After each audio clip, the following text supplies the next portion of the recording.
Oh, I'm excited for this one, peeps. What's going on, everyone? My name's Kai, aka Manga and Me, and today I'm going to be trying something new on the channel. I'm basically going to be giving you guys three first impressions in one video. I'm going to try and go over each series pretty quickly, whilst still being able to give you guys a decent review for each one.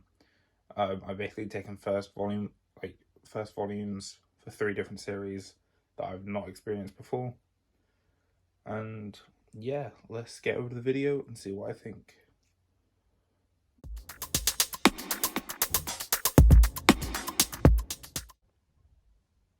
Okay, before we get into it, I gotta do the thing.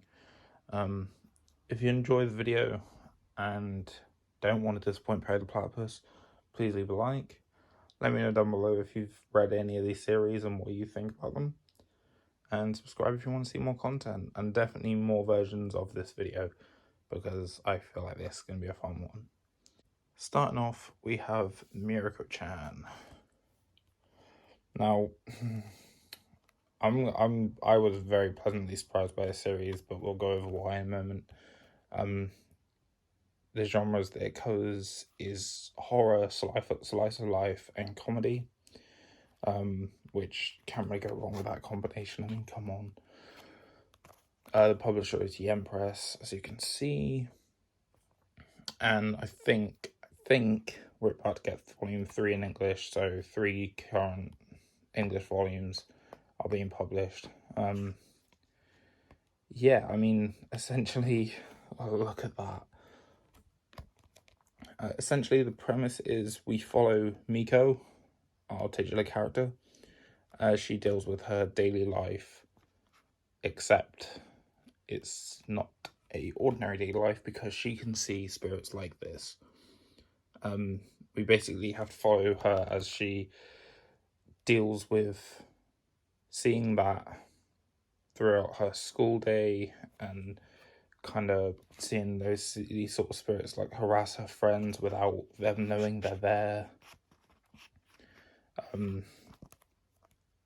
She doesn't know why she's the only one that can see them, but she needs to make sure that the spirits themselves, don't know that she can see them, because obviously that's when stuff would start to kick off.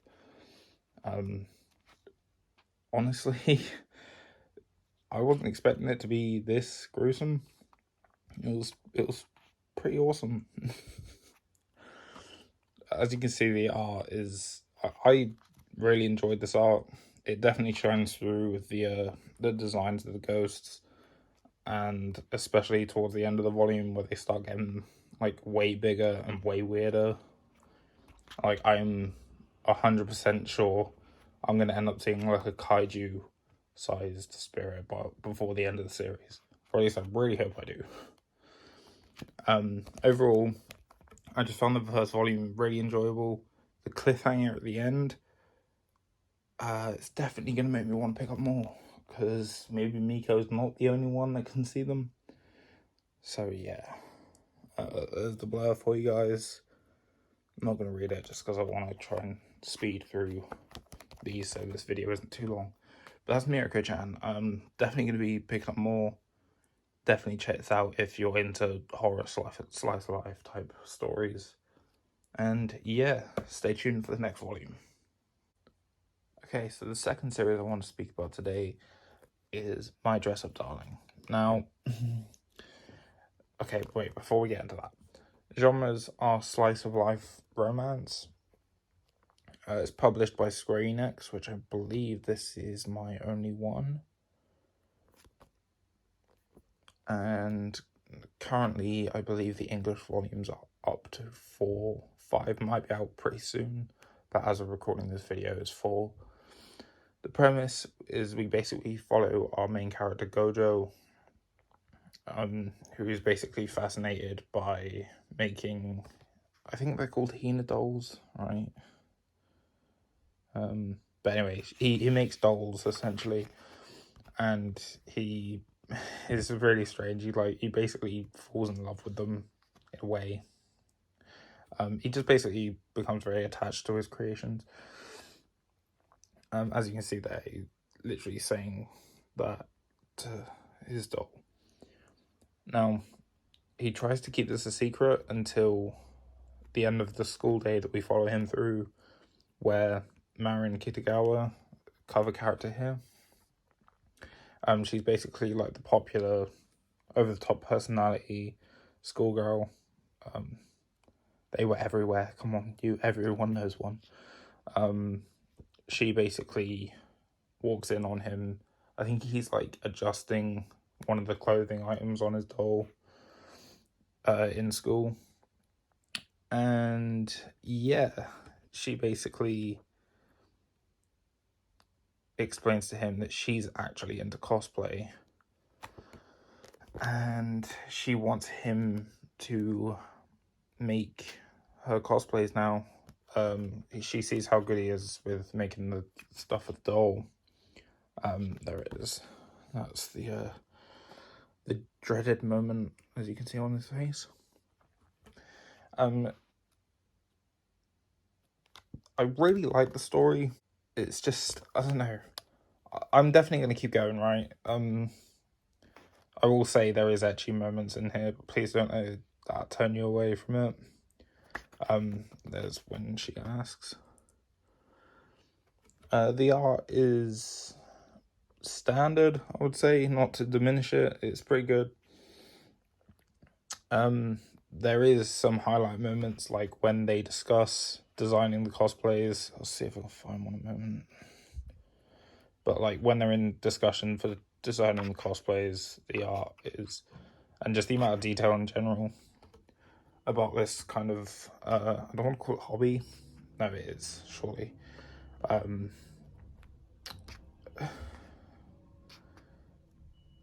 I don't think I'll be able to find one. Yeah, there is quite a bit of fan service.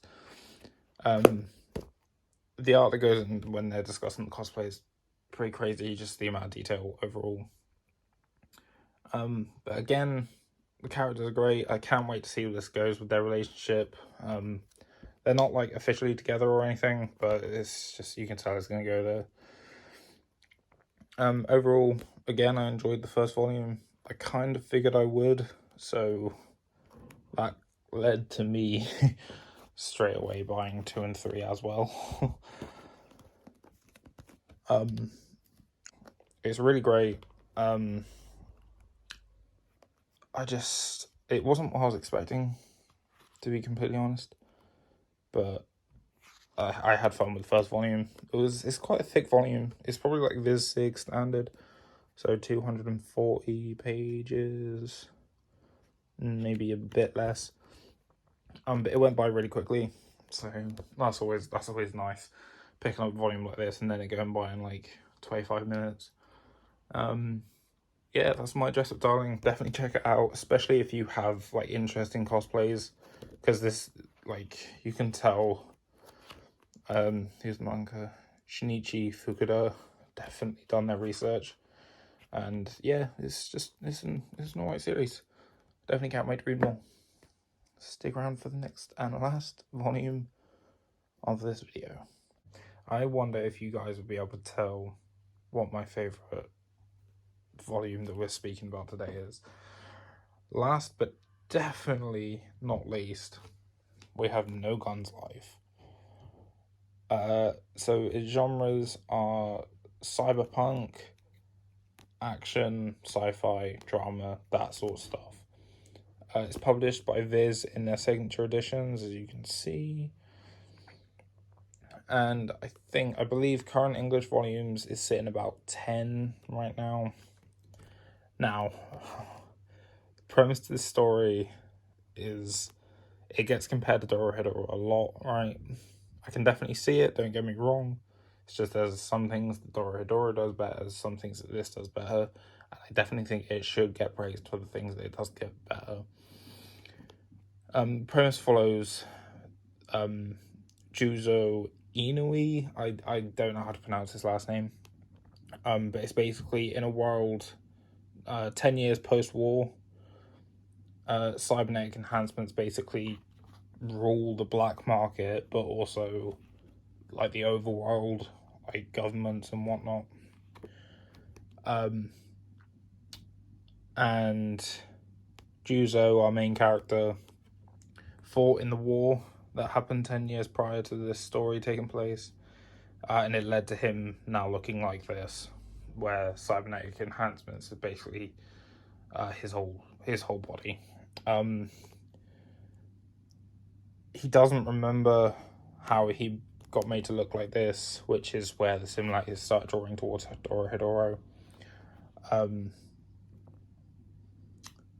But honestly, like, the world is super interesting. It's cyberpunk, post-war, and like noir storytelling. It fits together so well. Basically, and so people with these cybernetic enhancements are called extended. That's the name. That's kind of the label they get given. And our main character Juzo decided after he became an extended to become a resolver,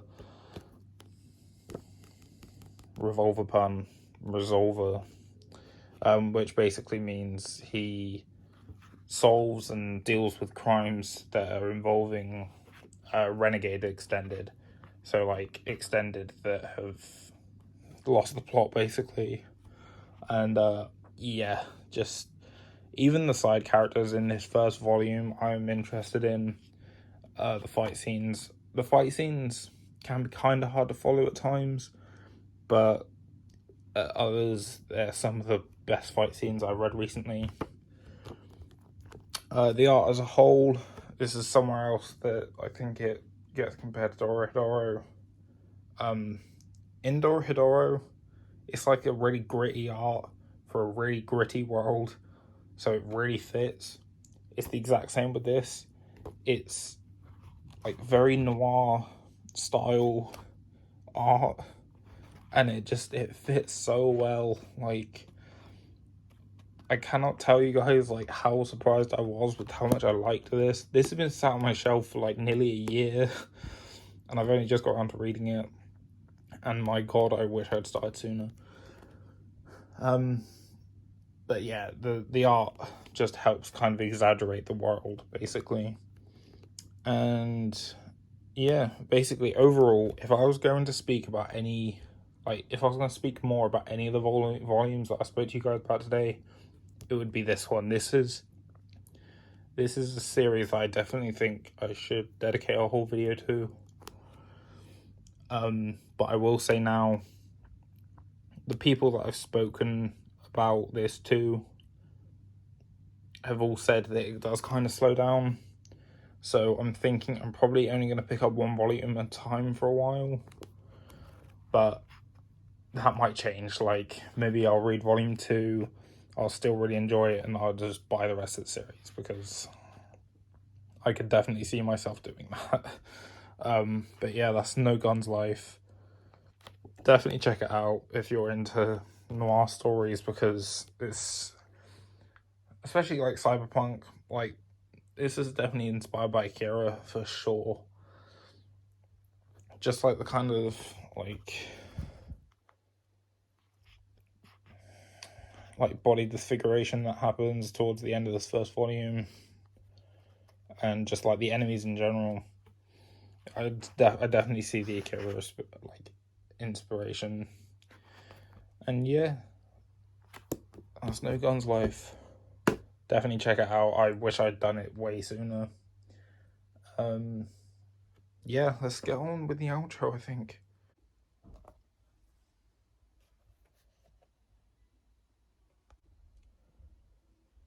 Okay, that's not gonna work. Let's not fuss about that right now.